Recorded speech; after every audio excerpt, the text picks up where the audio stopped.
It's harder for people to give up wanting love and marriage if they've never had it. So if you're only seeing someone on the screen, that's not a relationship. If you're not having sex, that's not a relationship.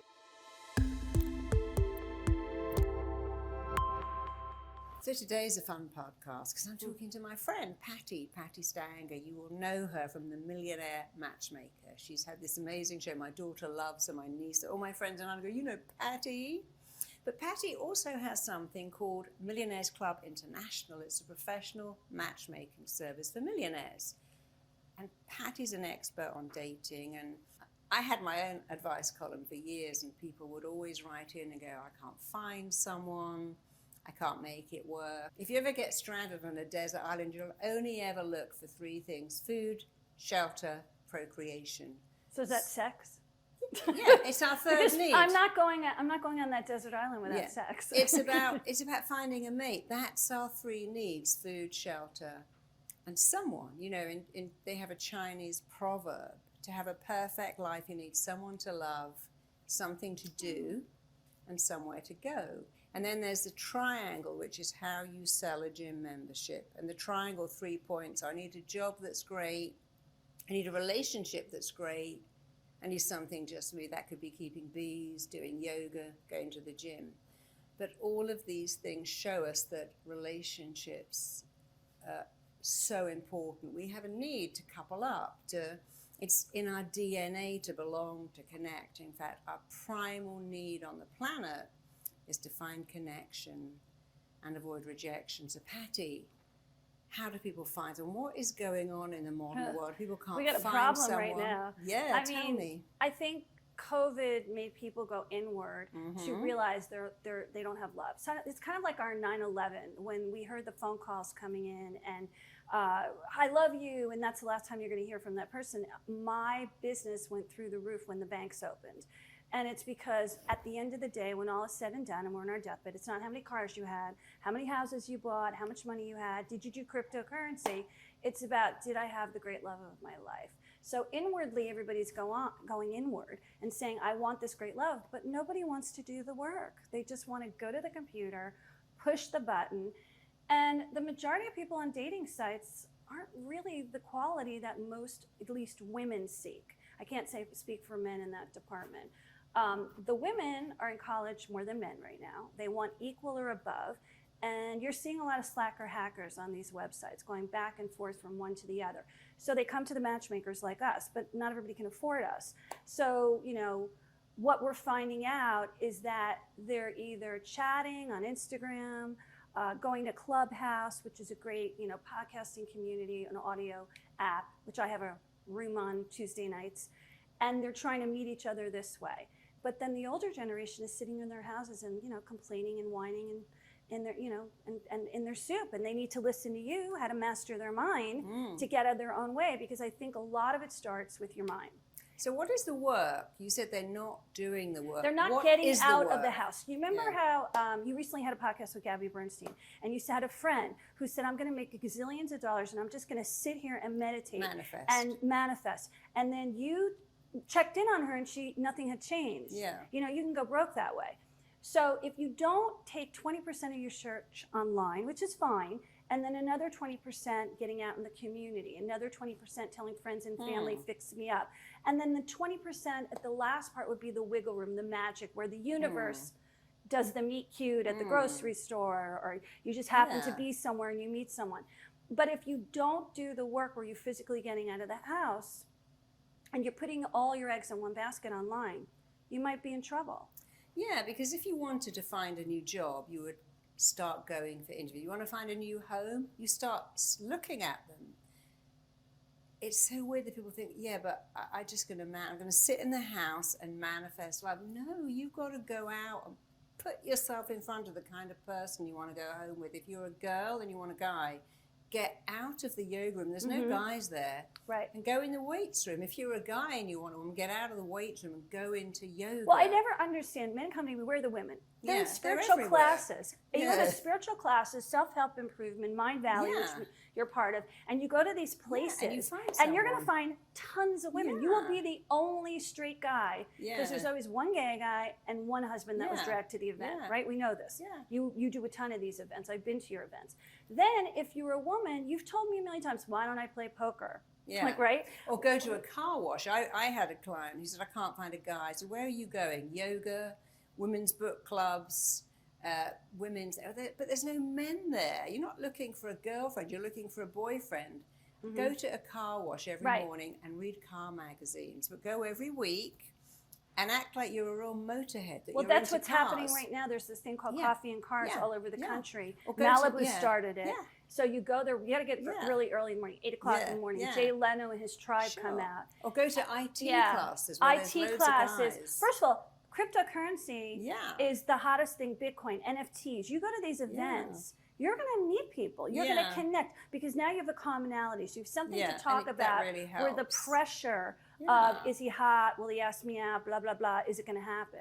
But I do believe that it happens in the mind. I created a website called Attracting a Soulmate, which is hypnosis with Steve Jones. That was before I knew you.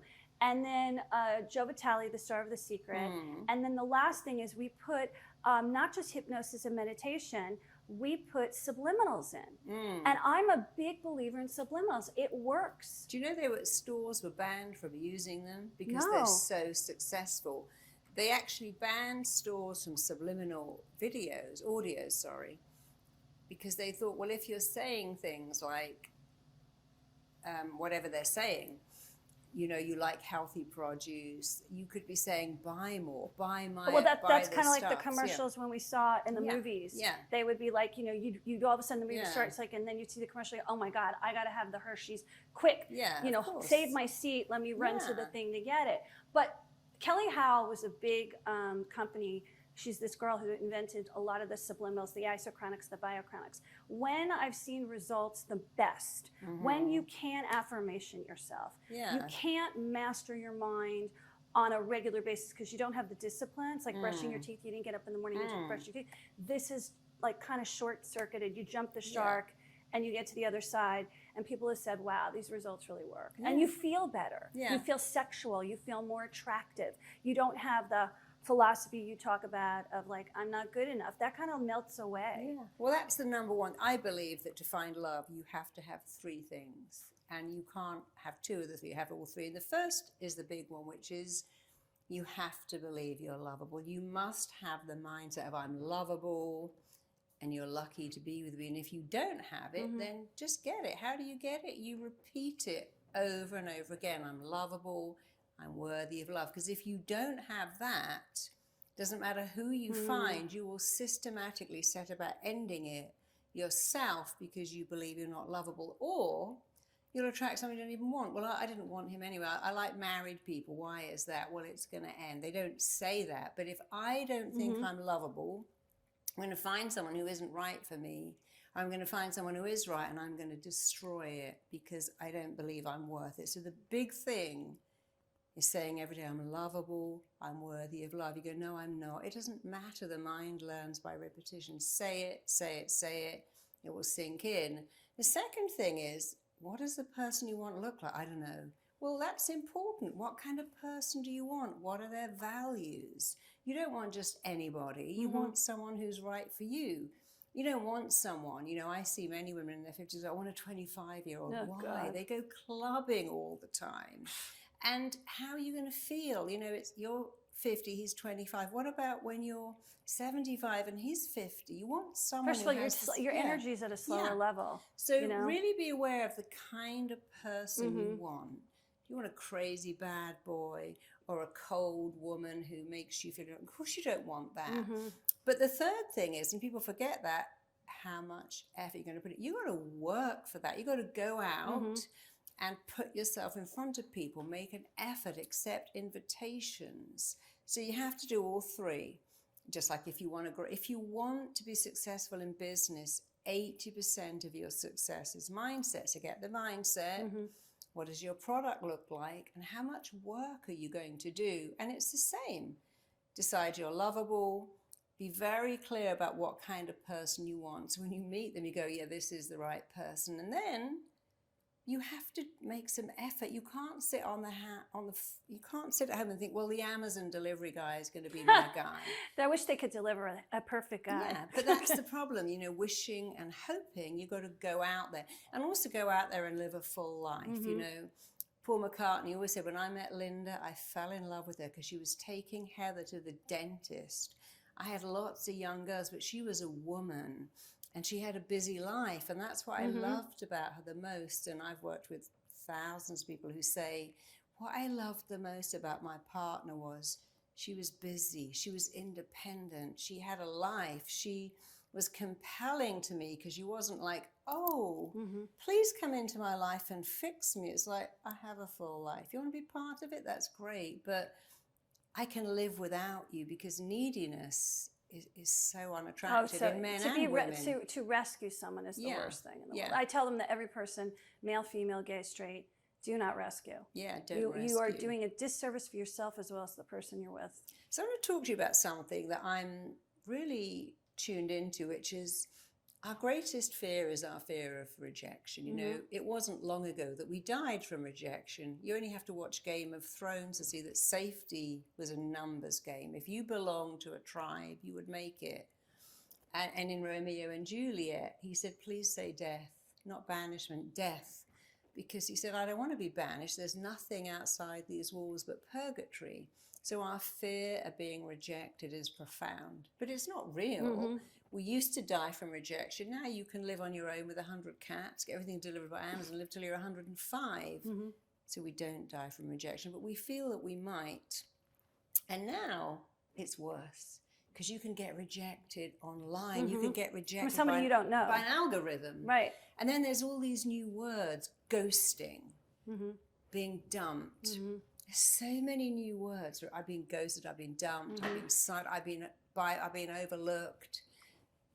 What new words do you know? What new words do you see for rejection? There's breadcrumbing, which basically is the person comes into your life and sprinkles just enough to get you attracted and then disappears.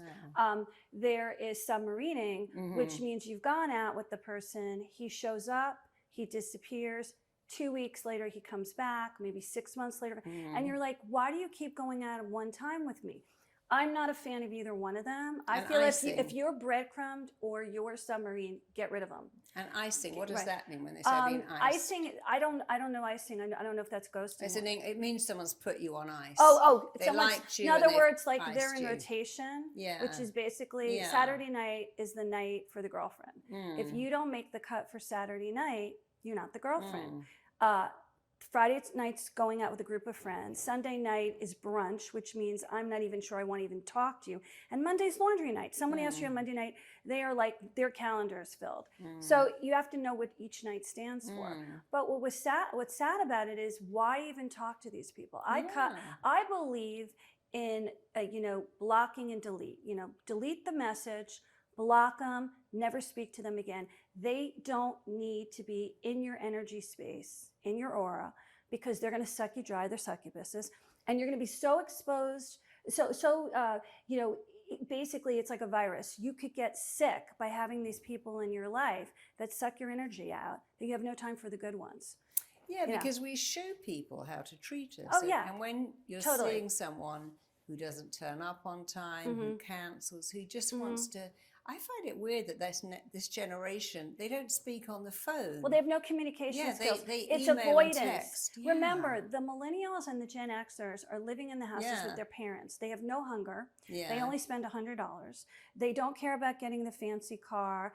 All they care about is, I'll take over the house when my parents die, and there won't even be a mortgage. And I don't. And it's not shameful to live at home. Now, I'm not talking about COVID, I'm talking about pre-COVID. So in our generation, if you lived at home after college, you were a loser. And if you didn't get to the big city and live with 4 roommates and sleep on the floor, you were not cool. You were working to get the house, the car, the better life, the travel, the Sex in the City, the purse, the shoes, whatever. They don't have that sense of hunger. And so experiences are everything. And they don't want to spend more than $100 doing it. And then there are new words, which I really don't like this word. We are trauma bonded. I mean, what does that even say? People say to me, I'm because that's a tribe of trauma addicts. Yeah, it's like, oh, well, you know, I've met a narcissist and he's really bad, but I'm trauma bonded. Okay, well then why are you even in the relationship? Because the bottom line is you are in the cycle of abuse, and you can Google that online. And it starts where you are in an even state. That person disrupts it. He's a disruptor. You go, oh my God, I can't take this anymore. You run away. He grabs you back. I promise you I won't do this again. And then it becomes unready. So you're trauma bonded like a domestic violence situation. Well, that's it. And nobody would say, hey, my partner hits me. Well, they do actually, and hurts me, but we're trauma bonded. They love me so much. They're so jealous they can't help it.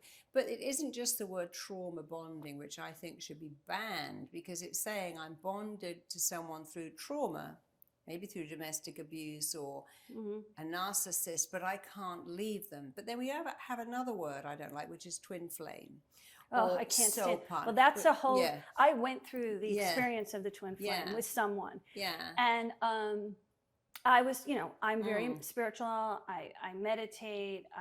I read energy. I'm psychic, the whole thing. And so in my community, in the love psychic community, all the specialists in that field, they believe in this twin flame. You come to earth. In Judaism, we talk about it with the Bashar. You come to earth, the soul is one, you split apart, there's a female and a male. Okay, you can't be gay in this scenario, by the way, which is interesting because that doesn't make any sense, because there is love in the gay community and the bi community, pansexual, trans, whatever. But this is only for the straight community, which is that makes it terribly so Judeo-Christian bullshit. And that whole soul twin is the same thing. But you see, if you start to believe that, my twin flame, our souls were divided at birth and we're on the planet looking and there's only one. That's the biggest problem. There's never only one. No. You know, when you meet people, if you look at Paul McCartney, had a very happy marriage to Linda. Had a little blip in the middle, and now he's got a great marriage to Nancy, because when you have a great relationship, even if it ends, you have a template for having a great relationship. And now you can have another one. You'll go, yeah, but I got dumped. But you know, if somebody loved you and left you, everything they loved in you is still in. They didn't go, hey, as I leave, I'm packing my bag. I'm packing in everything I loved about you, every text, every card. I'm taking it, but they're not. If somebody loved you once, that means you're lovable and you have a template and you can find it again. And I often say to my clients, listen, why don't you think of that relationship as your starter marriage? It was like a starter home. It served you.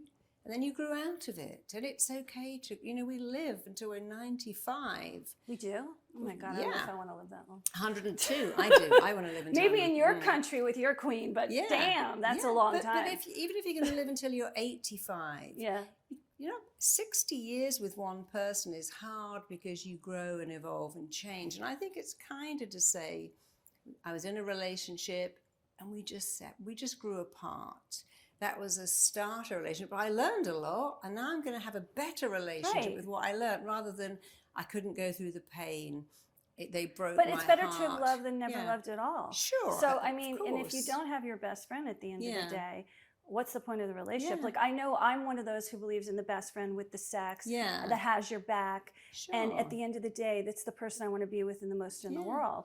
A lot of people, a lot of therapists don't believe in that. You shouldn't make your mate your best friend. And I'm anti that philosophy, because I see when I fix people up how the relationships intertwine. Well, and who are you going to go to a desert island with? If you're with someone and they're your partner, if I went to a desert island, I'm taking my husband, because he is my best friend. He doesn't come to the nail bar. He doesn't go shopping. But he doesn't have to. That's not the best friend. Oh, let's sit and watch or gab, chick flick. I mean, my husband couldn't watch a chick flick to save his life. No, definitely. I have to wait till he's out of the house to do that. But he is my best friend, because if I'm sick, I know that he will look after me. If anything happens, I know he's got my back. And the same thing with him. If he's sick, I'm going to do everything to help him.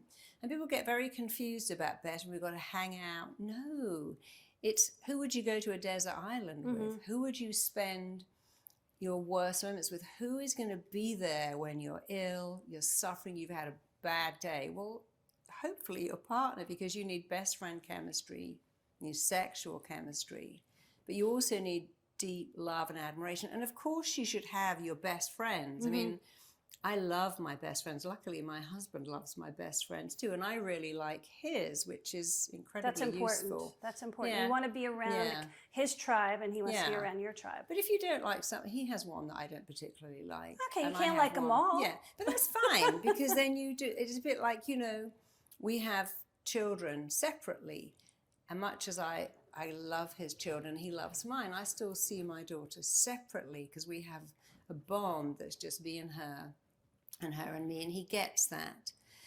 But you really got to have best friend chemistry, sexual chemistry. You've also got to have really deep respect and admiration. If you don't respect and admire the person you're with, you're not proud of them, it's not going to work. I was on holiday with somebody once, and I was buying some stuff for my little girl.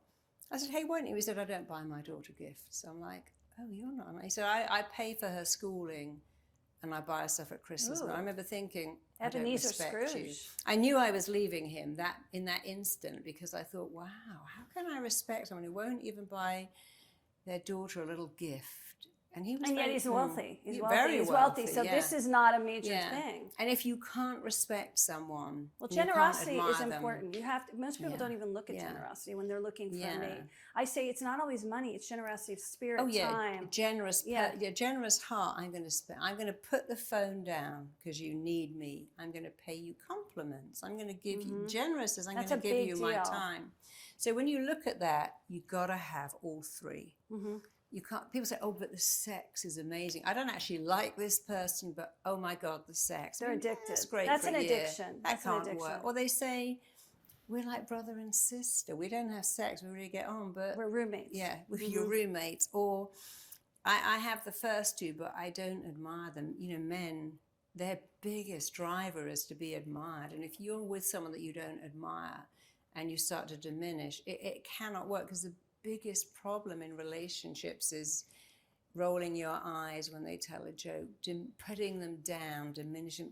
Relationships really can't recover from that. So if you've started with not admiring them, you might as well get out early, because all you're doing is delaying the inevitable.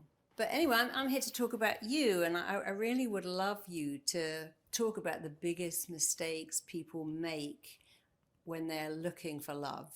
I think one of the biggest mistakes is we have this philosophy that we can manifest anything, and they make this wish list to the floor, which is so rigid that there's no room for the magic. Like, I don't teach my clients to go, he's 6'2" and he's got to have this and he's got to have that. I say to them, if you met a 5'10" guy and he was everything to you, and he was magically, you were so attracted, you had the best relationship, would you go, I'm going to send him back to God and ask for the 6'2" guy? So I like general statements. I'm attracted.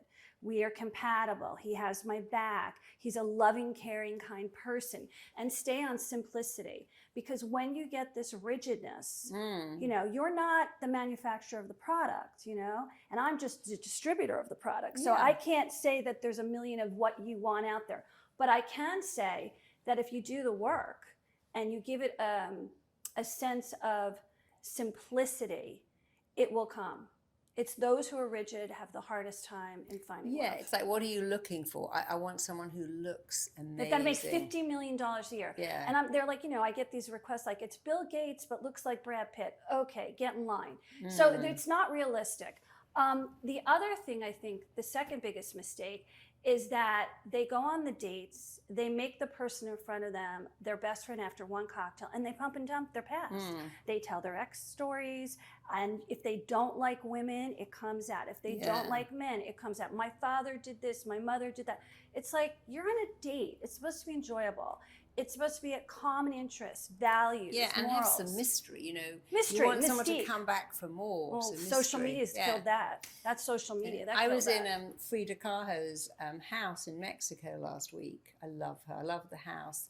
And there was a lot of pictures of her and her husband. And she said, when I saw him, he looked like a toad. He was a little fat man with a great big tummy.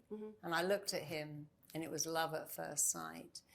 And at one stage, he left her for her sister, and they got divorced. I remember that in the movie. He went back to her because they had a deep love. But I love the fact that she said he looked like a toad. And I thought, I don't know what it is, but he's my person. And I love that because it wasn't what he looked like. It was something about him, his energy. Yeah. And so it's such a shame when we go for looks, because that's the first thing that goes. Looks fade. What if you... And dumb is forever, as Judge Judy would say. Yeah, I love that. Dumb is forever. Yeah. You know, when you're looking for a person, you need to first of all think about what are the qualities that you like. I mean, for me, kindness. You know, kindness is so and nurturing. underrated. Nurturing and kindness are very important to me. Yeah. I've had some mean men in my life. My dad was mean. Yeah. So one of the things we do in exercise is we say, okay, we're going to do the common denominator exercise. We're going to take your 4 most significant relationships. You're going to make a list of the good and the bad. In the bad column, something's going to show up. In the good column, something's going to show up. And it's going to be the same thing over. If you've been cheated on, if you've been dumped, you know, breadcrumbed, phantomed, ghosted, whatever. And so they go, oh my God, this is what's happening. I go, now go to childhood. Because, you know, you've taught me this. Like when we do this in hypnosis, we go back in time. Well, 90% of our issues in a current relationship come from our childhood. Right. So who's the parent that did this to you? Then you go back and you're like, and I do this on Clubhouse. And I go back and I go, okay, and I can do it pretty fast. And I'm like, all right, who's the person who did this? My father. And what did he do? And it's like, there it is. Yeah. You made a decision in that moment, as we know, the mind is self-protective, to only get men like this, you know, which basically won't let you fall in love with the real person, because you can fall in love with the real, that's a real risk. They could leave you, you know, you could be banished, they could leave you. And I said, and we have to undo that messaging. Yeah. And that's where we start the work, because it's not just going to a bar and picking up a guy. You have to know when you go to the bar, what are you going to attract and what are you going to accept? Acceptance is very important. I was at a bar Friday night in Orange County. Right before I went to the bar, I saw a guy that was cute. My girlfriend is my recruiter for my company. She's like, I'm going to go over and get his number. I know him. So I said, okay, see if he's interested. And I leave to go to the next location. And she comes to the next location and goes, all right, here's his card. He wants you to call him. And I said, I don't call men. They have to call me. I'm the beta, they're the alpha, which is very important in the process of dating. Who's going to be the leader? Who's going to be the follower? In not a negative way.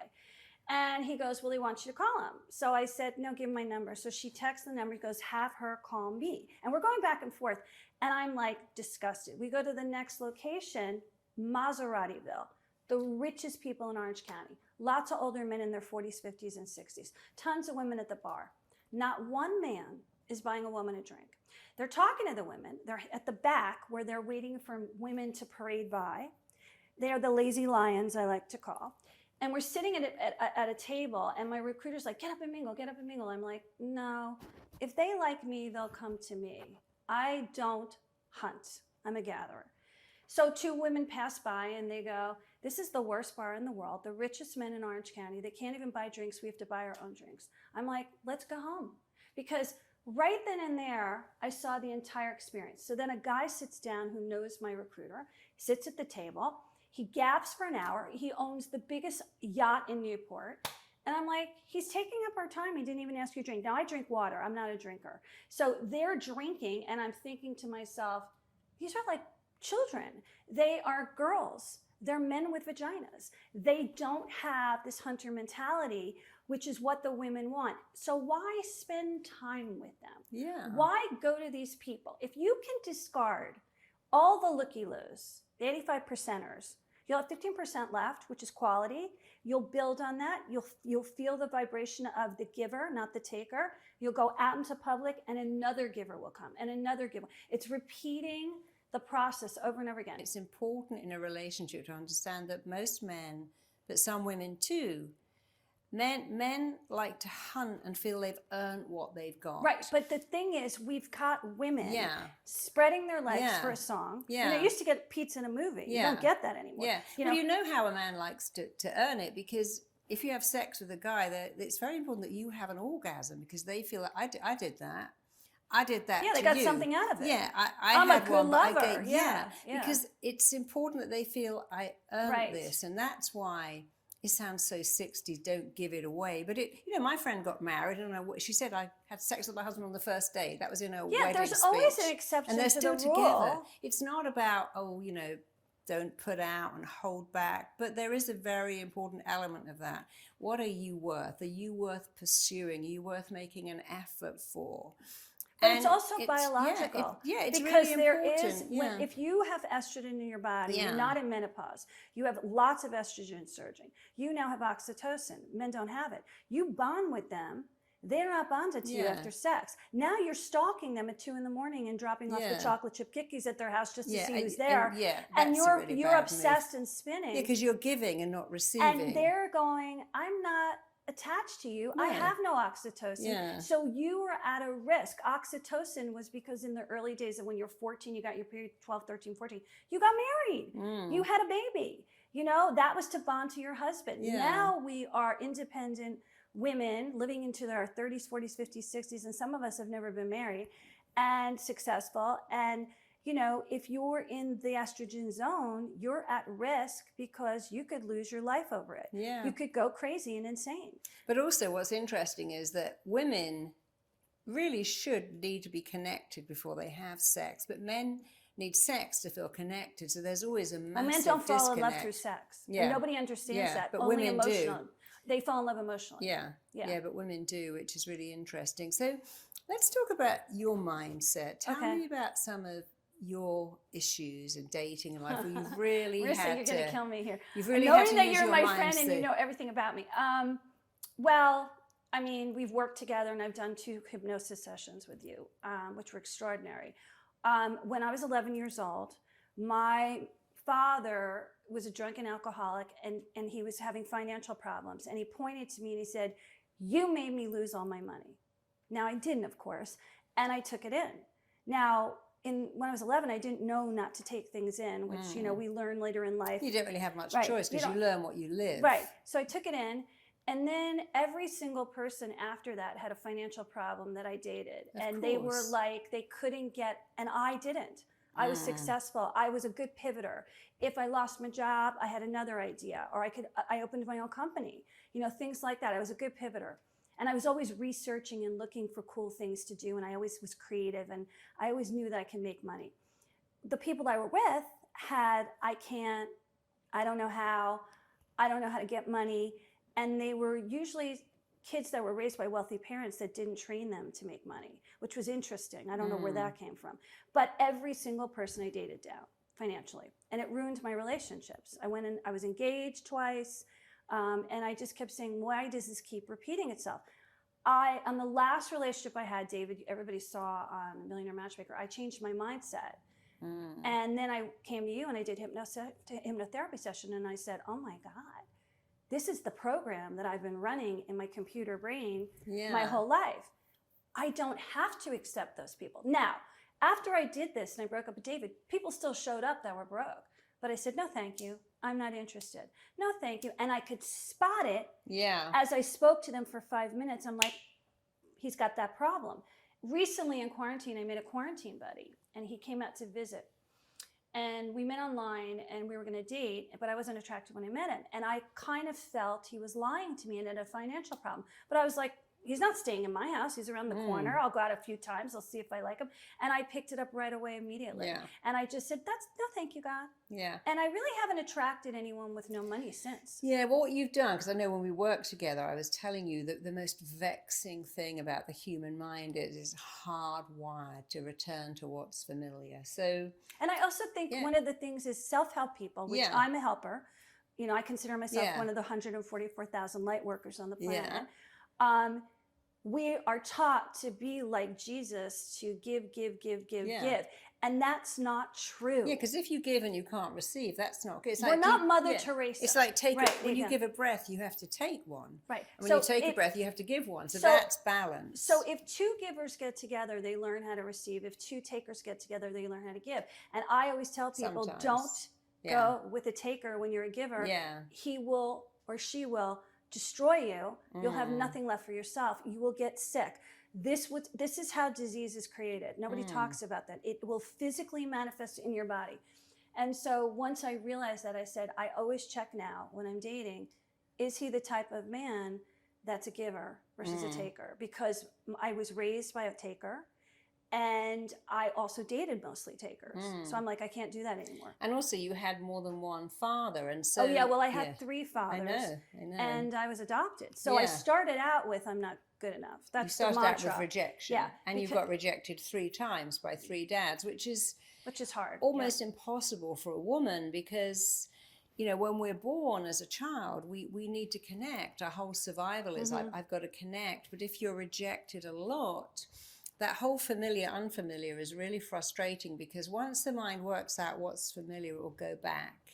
And we're wired to remember what's familiar, but we're also wired to run away from what's not familiar. That's why you have 2-year-old kids who go, I don't want to eat that. What they're saying is, I don't know that is unfamiliar, because imagine your little kid wandering around on the prairie and picking poisonous berries. They'll only eat what they already know, because it makes them safe.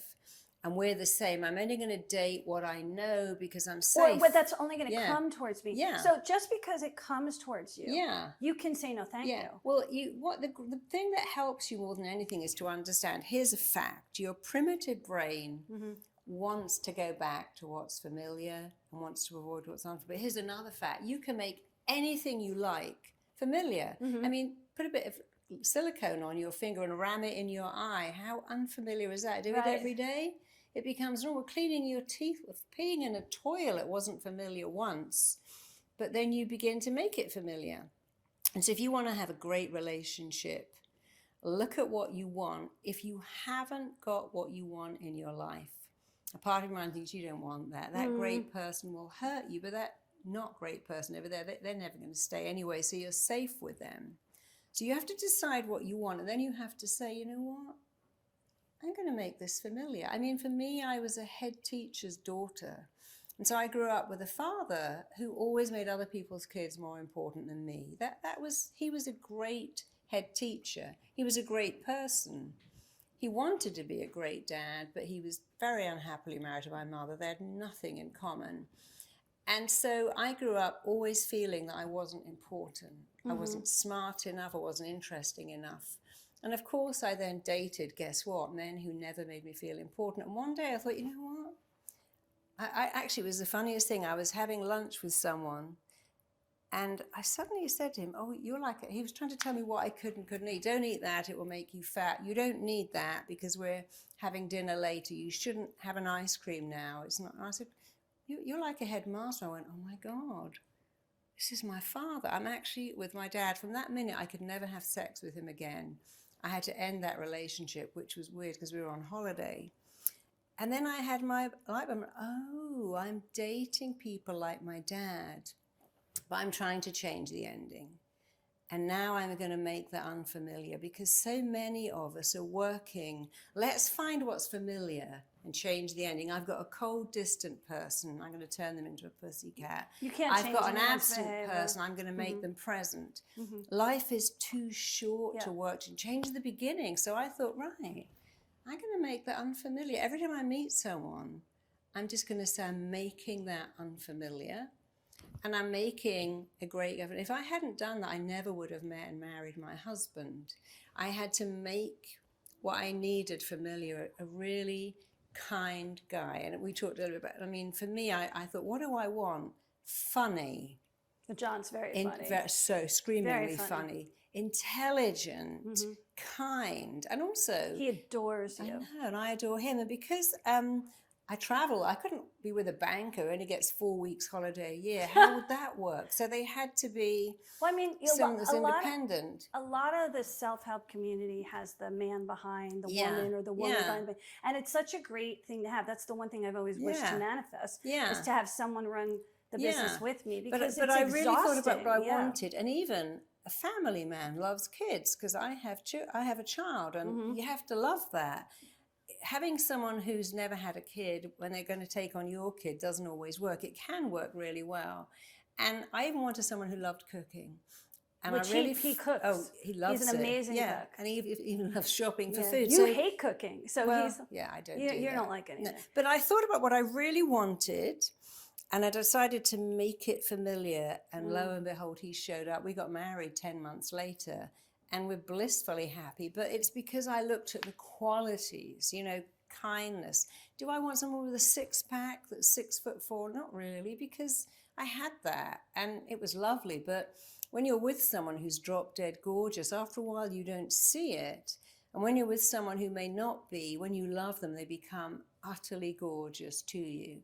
And so it's really important for women and men to think about, what do I want? Why have I not got it? What am I making familiar that's bad? And what am I making unfamiliar that's good? And then reverse it. Mm-hmm. I'm going to make someone who, and women say to me, oh yeah, I met someone, they were too good for me. What are you saying? They really say that? Oh, all the time. Really? And men too, they were too good. You know what they're saying? Their behavior was unfamiliar. I date people that dump me, cheat on me with my friends. That's terrible. I've met a really nice guy. I had exactly that situation. I coached a girl. And I said, you know, you're just going out with your dad over and over again. So I did a little session with her about the familiar. Mm-hmm.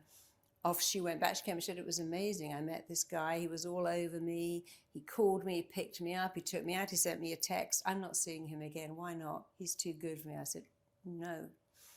His behavior is unfamiliar to you. And if you stay with it, guess what? It will become familiar. She's married to him now. That's awesome. But you've got to make a choice. What am I going to make familiar and unfamiliar? Being dumb, being not called, being rejected. And now I'm so happy that it's hard to imagine. I was a single parent. I raised my daughter entirely on my own. How I made that being second best familiar. And then I made it unfamiliar. It's a choice. And then you've got to keep repeating it and making this familiar and it really works. So what are you going to make familiar and unfamiliar? I think I'm going to make familiar somebody who's very giving and kind and loving. Yeah. I think that's the one I'm most turned on by that right now. And I really like those types of people. You know, the hardest part in any dating scenario for anyone out there looking is finding the person. Yeah. It's not, there's a whole set of problems when you get the person, but when you're looking for the person, it's work. It's not easy. Yeah. And there has to be, you know, this, you want to become magnetic. You want to become so and that's attractive. The belief. If you believe that you are magnetically attractive and say it every day. You don't have to do the work. The work, it'll just show up. Yeah, people just, but you got to keep saying it, I'm magnetically desirable. Because desirable isn't really about having a perfect body. There are many women, look at Kim, onto her third divorce. You can have an amazing body, be the hottest person on the planet and get dumped. You can be ordinary. A bit like Camilla Parker Bowles, she's always believed that she is magnetically desirable. Oh my God, we all want her brain. We all want her brain. And Charles adores her. I mean, you may say, well, that's not what happened with Diana, and that's true. But I'm only talking about a woman who isn't a 10, but believes she is. And if you believe that you are gorgeous and magnetically desirable, that's why, you know, people say, I didn't date anyone for 3 years. I met someone and immediately other people hit on me because you're giving off that thing. It's like getting one job, you get 5 other offers. Yeah, you've got to believe you're desirable. I agree with that. And worthy of love. I believe in mantras. So I say mantras to myself over and over again. I wake up in the morning, you know, besides saying, you know, I'm good enough, like what you teach, I will say I'm adorable, I'm lovable, I'm this, I'm that. And I'll do it before a date. Yeah. I'll do it before I get online. And then add into that, and I'm attracting someone who sees it and believes it. I'm attracting, you know, I always say I'm attracting my compatible mate or husband if I want to get married. Yeah. But when you get online, you know, it can pull you down. Yeah. So you have to realize this is just one speckle of the community. Yeah. You all think it's only what's online in the dating community, and that's all there is. Yet you forget when you go outside, there's a whole world that are not on social media, that are not on the internet. Doctors, lawyers who can't be for business purposes alone, for privacy reasons. And you forget there's a whole other world out, and they don't look up.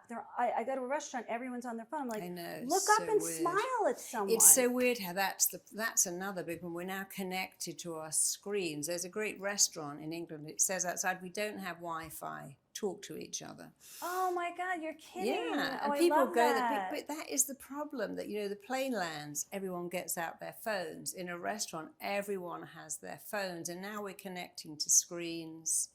We're connecting to people who aren't Well, we're becoming a real. robotic society. And it's like in Japan, you can rent a robot to keep you company. I know, I've seen this. You can also there's rent friends. There's sex robots now. I know. But one of the things that have sex with a robot, that's just it's bizarre. disgusting. One of the things that I always tell people is the biology hasn't changed, just the technology. At all. And if you keep using the technology as an excuse, you are avoiding connection. Yeah. You're just avoiding connection. And technology can reject you. Of reject course, you. Algorithms I mean, can there's so reject many people you. that have committed suicide this year over being bullied or trolled. telling they're ugly. Yeah. We just saw, is it Jessie James? One of the girls, one of the beautiful girls who, a country singer, she went to check her DMs or something, and she's gorgeous, married to a football player.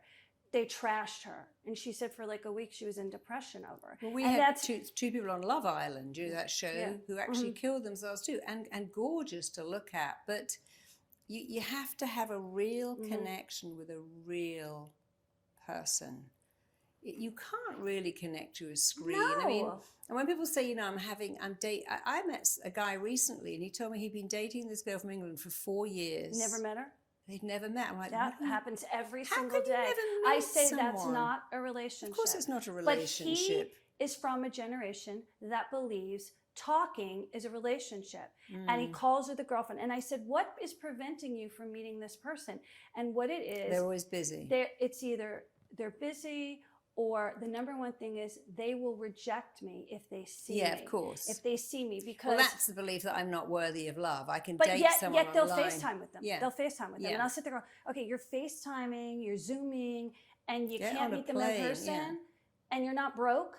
What is the story here? What's really going on in your head? Well, that's the three things. If I've got to believe I'm worthy of love, know what I want, and go and find it. If I believe I'm worthy of love, and I meet someone who wants to date me for 4 years on a screen, no, that's not that. I've clearly decided what I want, and what I want is you to turn up.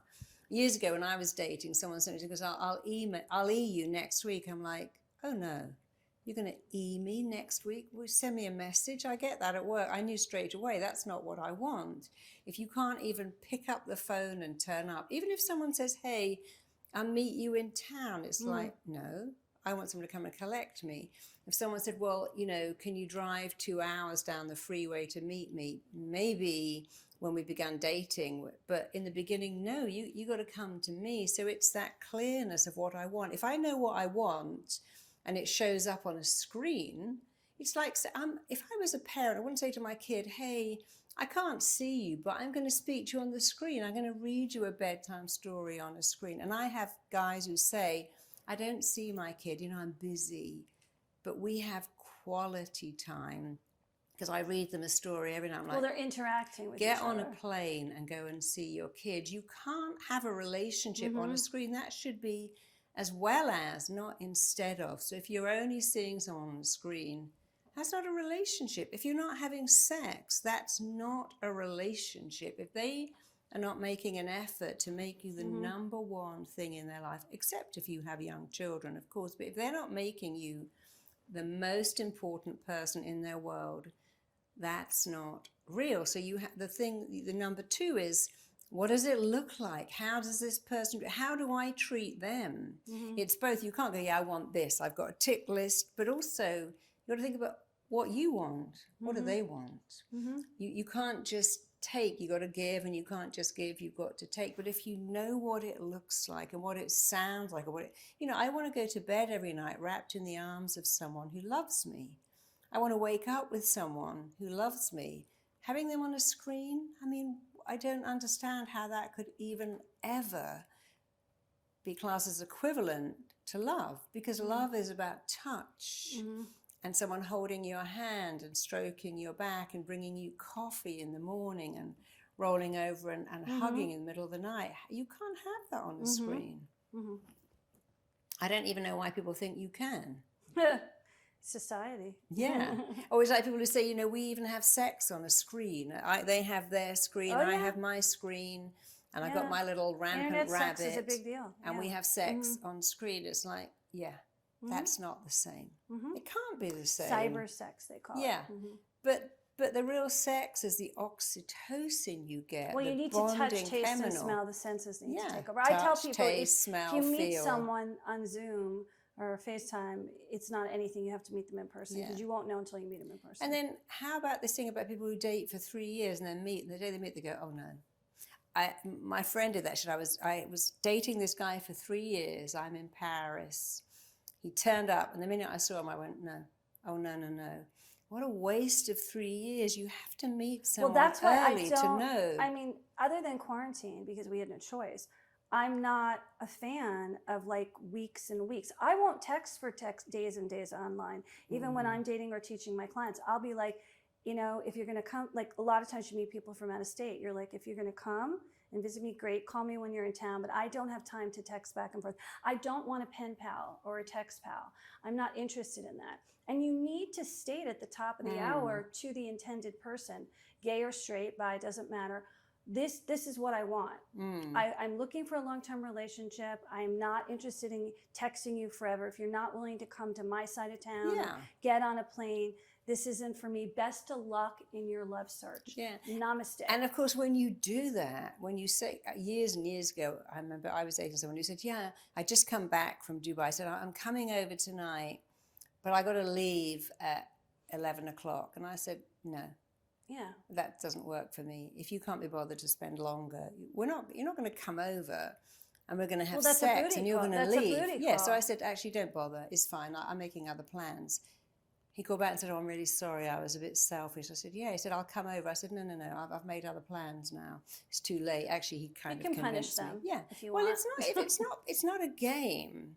It's about, I am worth. If we're going to have sex, you're going to stay the night. And if you didn't think I'm worth that, then it's not a game. It's stating your worth. Well, women are the least likely of any situation to speak up for what they want.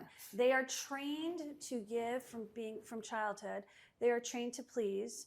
They are trained to not make waves. I know. And so if you don't untrain that, you will end up that 70-year-old woman who wasted her life. But when you make the waves, men like you more, and but women too, I don't mean because typical you're wave. saying I'm talking about it's not rationality. difficult. It's about your worth. So if someone turned up on your birthday, I remember years ago, this very same person I was dating had gone to Portofino, one of the most expensive places in the world. And he came back and he gave me a box of candy, and I looked at it and went, I think you should take this home and give it to your maid, because it wasn't worth it. I thought, wow. He said, it's the thought that counts. I went, yeah, and here's the thought. You're standing in the line at the airport and you went, oh, Marisa, and you reached out and bought me a box of candy. And I don't eat sugar, by the way, and you know that. And there was no thought, so I gave it back to him. I said, actually, you can give that to my daughter. She would like it. And he did. But the next day when he said, he got a huge bouquet of flowers from the trunk of his car, because it was me saying, it's not that I don't want a box of candy, but you put no effort into that. Happens on Valentine's every year. And it's like, it's not about the money. If you went out and picked me some poppies on the way home, I would love wildflowers because you made an effort. If you baked me something that I really liked, you've made an effort. It is the thought. But men like it when you say, oh, I'm sorry. Is that what you think I'm worth? I'm worth more. And women like it too. But I wanted to ask you, because we're talking about conversation now, what are the biggest conversation blockers, the taboos that women think, I can't say this, I can't talk about this, or what is it that makes a relationship go wrong, even at the conversation stage? I mean, marriage. Marriage. I think there's nothing wrong with saying I'm looking to get married. And if he's scared, let him run away. He's not the guy anyway. You shouldn't be tricking anybody into it. You shouldn't be getting pregnant. You shouldn't be trying to seduce him with that. You want to know you're on the same page. And if you're not on the same page, it's best to cut it now than to find out later where you've wasted all the time and you become a bitter woman. With men, it's, it's basically not having time and bragging so much about themselves to the point where the woman feels invisible. And it's like, yeah, we know you made money, you did this, you did that, but it's like, can we just ground the plane and just talk about the real things in life, And they can't. They got a resume at you. So when you're on a date, these things turn people off. Now, I'm not saying going and talking about marriage on the first date, but if the guy says to you in an open-ended question, are you looking to get married? You say yes. You don't lie and say no because you think he's not going to like you. He will probably turn around and say to you, I am too. And that's why I'm here on this app, or that's why someone fixed me up with you. Yeah. I'm not interested in playing. I've done that. I've been there. I've played with the youngians and, hit the bar scene and been to Miami and Ibiza. I want to get grounded and build a nest in a home. Yeah. And so men who ask those questions are really relationship minded. They're, as they say on Sex and the City, the green light's on, the taxi light's on. But women are terrified for speaking up what their needs are. Terrified. Well, I guess, and it's all about saying it in a better way, which would be, I've got a great life. I've got a full life. I love my life. I'm really happy. I am looking to get married, but only to the right person. Well, if I was on my own for the rest of my life, I would be fine. For me, I remember I was giving a talk and they put me in a honeymoon suite. And that was kind of weird. It was an amazing suite. I thought, wow, I'm in a honeymoon suite. Then I went to Africa. They put me in a honeymoon suite again. The staff there kept saying, this is so sad. Why haven't you got a man? You're in the honeymoon suite. Don't tell me you manifested John. And I said, but I did. And I said, I love being in this honeymoon suite. I'm at a stage in my life where if this is the best it ever gets, it's okay. I love my life. I'm really enjoying this honeymoon suite. And I remember thinking, it's okay if I don't meet anyone.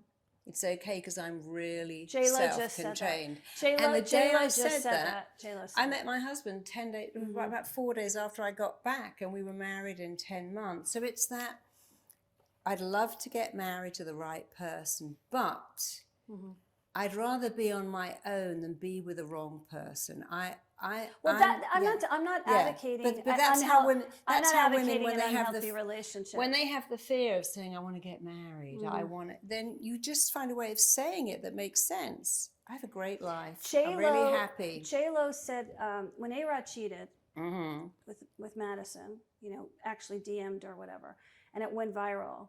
J-Lo was really crushed. She loves love. We know that. She wrote a book on it. But she said that I'm happy.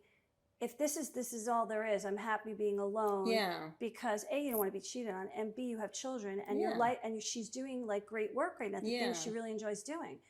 Then Ben Affleck came back, which is interesting because people go, "Oh, she's not been alone for 5 minutes." It's like, we don't live in her shoes. You don't know what she's going through. I always tell people, you have no idea what someone's going through. You're not in their shoes. But what was interesting, she went to that place of acceptance. Now, if you've been married before, you've had relationships before, you're more likely to get to acceptance. The people who've never been married, who really want to be married or have never been in love, those people, like the law of attraction says, you need to, forget about what you desire and divert to something else so that, the resistance is in there and the law of allowing comes in. LOA says that. It's harder for people to give up wanting love and marriage if they've never had it. This is the difference between the two communities, because most people go, I've done it, I've been there. If it doesn't happen, I know it's not like I was the greatest marriage and I can live without it. Other people go, I've never experienced this. Why isn't it happening to me? Like Charlotte in Sex and the City, and I've been out there in the trenches forever. That's a different story. So no two people are alike. I believe everybody's like a snowflake, individual. And everybody's got their own list of stuff they got to do or accomplish, as well as where they come from. And most women I see are sad about it. There's a loneliness in the air because we've never had more women in this generation. There's more women than men in the world. And the baby boomers prove that. Going, I'm into my 50s and I'm alone and I don't have love and I don't know where to look for it, because now I'm competing against a 25-year-old where a 55-year-old man is dating a 25-year-old and it's socially acceptable because it's all over Hollywood. And the women are going for these men, these daddy complex men. So the women in this generation are going, it's so sad, I don't know where to go. Like in New York City, it was before the pandemic, it was 5 women and 1 guy. That's because when Sex and the City came out, everybody went to New York all over the world looking for Mr. Big, thinking Mr. Big was on every corner. And it changed the dynamics, whereas LA is 50-50 singles, male and female. But it is back to that, people say, I can't find a guy, I can't find a woman. Well, where are you looking? You only want one. Right. You want one. Even if it is 5 to 1, it's that belief. We're seeing a generation of men, not women, and I'm not being bashing on men, but I have to do what I see statistically. I'm like I'm like a spiritual scientist. I look at the evidence, and then I look at my work, and I hear, what's in the community. You have to understand I'm in the community. Sure. So we see men complacent. We see men, I don't really want to get married. If I have but there a baby, are a lot of them that do. And so we see these men which are changing the dynamic. The problem is it takes longer to find the good one. Doesn't mean he doesn't exist. It just means like you can't throw in the towel so quick. You gotta it's an it's not a sprint.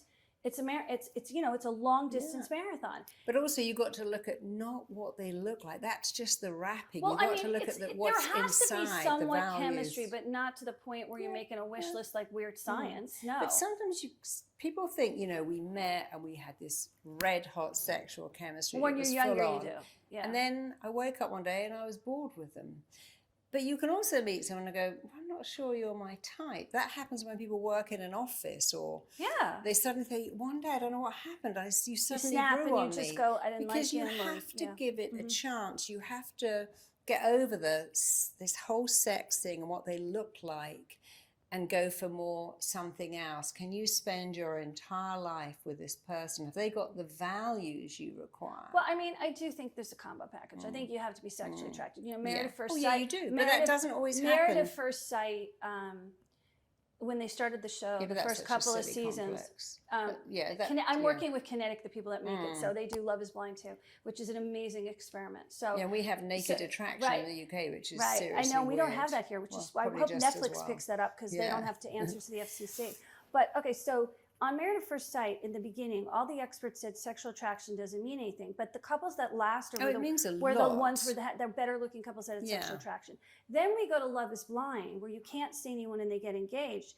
And 8 couples became married and are still married from that show, because they didn't pick ugly people. Yeah. They picked people at water seeks its own level. So by the time the veil is really, is undone and you get to see your date, you're in it.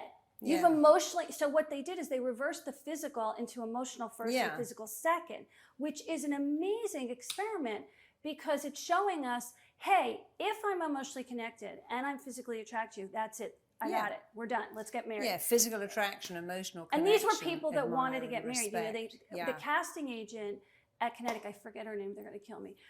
She was nominated for an Emmy. She's an amazing casting agent, because not even The Bachelor had this. And I was impressed by her style of thinking.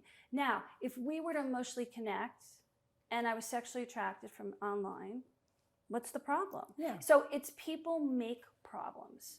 They go, well, you didn't do this, or you didn't have that, or you're not rich enough, you're not tall enough, you're not this enough. And when you get to the point you're not enough, there's no back to you're not enough, because it can happen in dating. That's the basis of everyone's issue. I'm not enough. But you're putting you're not enough on the other person. It's not you. Yeah. You're not enough for me. Yeah. And then you've criticized, dissected like it's a frog. And the next thing you know, you have nothing. Well, there's another thing going on too, which is that, when we're children, we have needs. And if we're lucky, we get those needs met. But many of us don't. And so then we go into the world with the belief, I've got this unmet need. And someone's going to come along and fix it. So our needs when we're children are very clear. I need to feel significant. I need to feel I matter. I need to feel important. I need to feel bonded and connected, because then I'm going to survive. And so when that need isn't met, that child becomes an adult that goes out going, I've got to find you. Can you meet all my needs? And we expect our body to be a psychic, a clairvoyant, and we have a belief that they got to meet all our needs, celebrate our birthday, know what to do in bed, know what to say, be everything to us, our therapist, our best friend,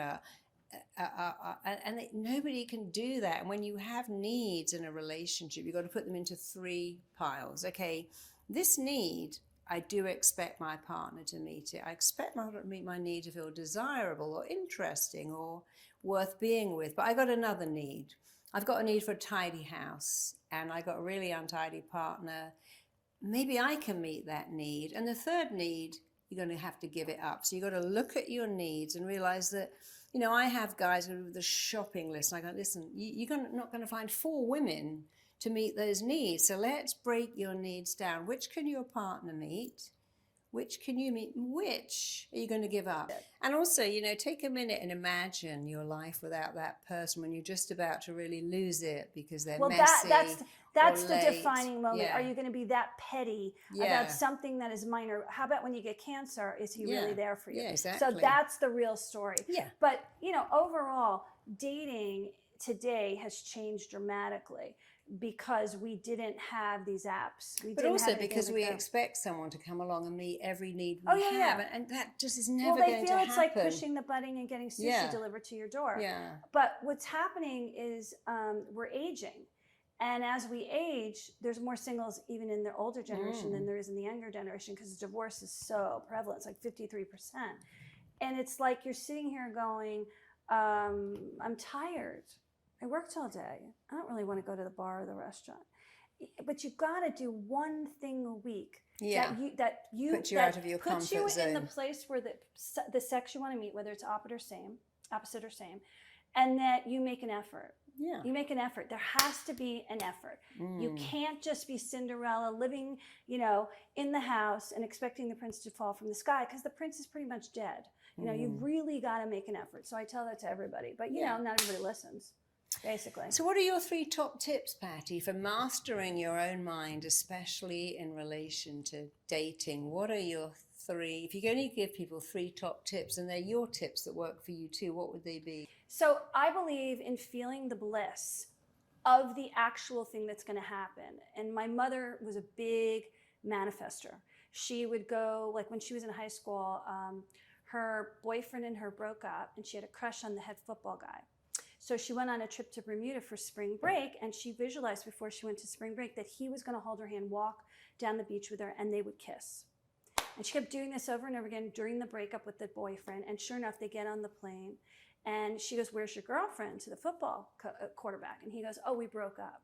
Come on, Rhoda, sit next to me." They walked on the beach. They kissed. You know, she was always one of those. She did the same thing when she manifested my sister and I through adoption, through private adoption, because she couldn't get any of these adoption agencies to give her a child. She was at the bottom of the list. And then 2 different private gynecologists said, "I have a child for you." So she was a real manifester. So I learned when you feel the energy and you let it go. I'm not like, it's like almost like I'm making a movie in my mind. Yeah. I'm the author, director, and the producer of it. And then I let it go and I don't expect. So that's the first state. So you're affirming, you're visualizing, and you're getting in a state of bliss. And music gets me there the fastest. When you're depressed, the best thing you could do is sing. That's scientifically proven. I sing, I listen to my favorite. I make a happy list of songs. I make a wedding list of songs. I've got all these songs in Spotify. That's another thing that I do. So singing music gets you there. The third thing is getting out in nature. Okay, so getting out in nature, so this is all mindset. You know, you can get on the line, you can go to a matchmaker. I'm not talking about that. I'm a mindset master. So the third thing is to get out in nature. I live across the street from the beach. A day's going crazy. I'm in hell. I go, I need an hour. Everybody leave me alone. I put on my sneakers. I go to the beach. I take my shoes off. I do grounding exercises at the beach. I feel the ozone. It clears my senses. I go back. I'm a completely different person. And when you start being in that blissful state, it's not like you're not going to have bad days and bad things aren't going to happen, but the way you handle it is going to tell. Then you get on the apps. Then you go to a matchmaker. Music does change your state very quickly. So then you go on the apps. Then you go to the matchmaker, if you can afford a matchmaker. Then you tell your friends and family. Then you start going out. Because if you're in this magnetic state, your aura is going to reach out at least 50 feet. And the cool people are going to come to you where you don't do anything. You be at the party, walk in, guy beelines right over to you. And it's a good one, not a bad one. So I feel like you have to stay. Now, do you have to always be in positivity? Are we going to beat you up if you have a bad day? No, because you need the contrast to show you what you want. But also in a relationship, what people forget a lot is the basis of all friendship is we choose people who share our vulnerability. When you pretend you haven't got any vulnerability, you're not human. It's hard to connect. And sure, you don't want to go on a date and go, "Oh, I'm so lonely and I'm really sad." No, but when you meet someone, don't be scared of showing them your vulnerable side, because it's actually very bonding. And the other thing, because I think your 3 points are great, but I'm going to add one too, which is opposites attract. Nature requires that. Even in a same-sex relationship, opposites attract. And the thing that people do incorrectly is, I'm tidy, be tidy. I like really healthy food. You got to like it too. You don't have to be the same. I like to go to the gym, so come with me. You know, the minute you try to make your partner like you, and they try to make you like them, you've lost that whole powerful attraction of opposites. So you've got to celebrate the opposite, even if your husband's messiness and your kids' argument drives you crazy. Remember, if you met someone just like you, be bored out of your mind. There's scientific stuff to prove. You know, we've seen the John Gottman study, and we've seen things like that, and Harvard has a lot of studies. But the one thing they've always said is the marriages that last, because the body's going to go at some point, are you have to have a sense of humor and laugh with each other. And you'll have to do two things you like to do together. And those are the marriages last. Now, that doesn't mean you're a skier and I do yoga, and I can teach you yoga and you can teach me skiing. You could end up liking or finding something. Like, I've always wanted to learn how to salsa dance. So is my partner. Let's do this together. But you have to like it. And it's something you do on a consistent basis. Those are the marriages that last the longest. Yeah, I paddleboard. My husband doesn't really like paddleboarding, but I go every day. But I don't say come with me because he doesn't like it. Yeah, but there's a lot. You travel. So travel would be your number one thing but together. We do separate things when we travel too. But meaning, like, you like to do this together. You know, like if somebody didn't like television or movies, I don't know if I'd like that, because I want to hold their hand and watch a movie together. That's my zen. Yeah. But anyway, so when you look at this, it's the bonding and the connection and then the laughter helps you through all the bad times as well as the good times. So that's another thing. If you don't laugh with your partner at least once in a while, you got a problem. If you're not having sex, then you've got a serious issue. Now, that's not to say, like, you know, if you've got prostate issues or you're in late menopause, but there are bioidenticals. There are things you can do. Sure. And most women, because menopause is such a taboo subject, this could be a whole other podcast, is that they're afraid to talk about it because our mothers didn't talk about it. And now it's first coming out in documentaries. Walmart has a whole line called Womenness for Menopause. And there are things you can do to yourself to bring the libido back, but people are afraid to talk about it. Most gynecologists get like an hour, and endocrinologists just want to dope you up. I know. The truth is, there's a lot of things you can do to bring the libido back. And also, orgasm is sex very anti-aging. toys. If you are in the menopause and you continue to have sex, it's one of the most anti-aging things, because your mind goes, oh, you're having sex? You must be doing that to make a child, even if you're 65. So it starts to slow down aging. It actually fights depression. Getting a vibrator as a gift is the best gift you can get yourself. You know, because if you don't have a partner, I used to do this really cool thing. So when girls get nervous on dates, they drink too much. Do you go past 2 drinks, you're in trouble. Okay, you can't see clearly, because women can't hold their liquor like men. You know, they're different body types. Sure. And so I'd say, instead of getting drunk on the date, I want you to use your vibrator before you get out and take the edge off, so you relax on the date, and then you're clear-headed and you can assess the person across the head. They're like, oh, no. And then they would start doing it, and they're like, oh my God, it changed my life, what you told me. But also, if you have an orgasm before you go on a date, you're giving off that air of like really sensuality. You're satisfied, but you're also kind of post-orgasmic. I know lots of girls who said they used to do that. And then it really works. You get flush in your cheeks. You're not frustrated. Really nice. You're not, oh God, you've already had sex. You're already sated. And you're satisfied. It's like eating before you go to a dinner party. Exactly the same thing. So you're sated. So he's like salivating towards you. But you're not. And you're not. And the other thing is kissing. Kissing has lost its art. So a lot of men don't like to kiss. I know that's crazy. And I hear, and you saw that on my show. Yeah. I'd be like, pecking is for birds. Why don't you kiss her once around, once back around? When his saliva intermingles with your estrogen, that's what gets you juicy-goosey downstairs. But also the mouth and the vagina are so interlinked, so a wet mouth. So if you don't do that, you can't get zhuzhy. And I always say to women, why didn't you, I told him I don't kiss on the first date. Well, did you like him? Yes, I liked him. So what's wrong? Let's get a temperature check. Let's see if he can actually, how many times the guys kissed me on the first date was terrible. And I go, this is not teachable. I know this is not a teachable guy. And I try a couple might dates. be. No, I've tried 2 or 3 dates and it's never changed. I'm like, this is not going to work. You will know in the kiss, just like all the songs say. The Faith Hill song is a perfect example of that. Yeah. Well, thank you, Patti. I could Thank talk you. to you forever, but I know you've got a busy day, and I know you're going Thanks off to for do more. having me. It's been amazing, and Yeah. I really hope it helps people out there understand. If you want love, decide you're worthy, and go and get it. Check out my next video here. Marilyn Monroe was such an example of someone who looked out there. She believed, if I become rich and famous and beautiful, then surely I'll feel lovable. And I've seen many, many clients who say, but no one loves me. I can't find love.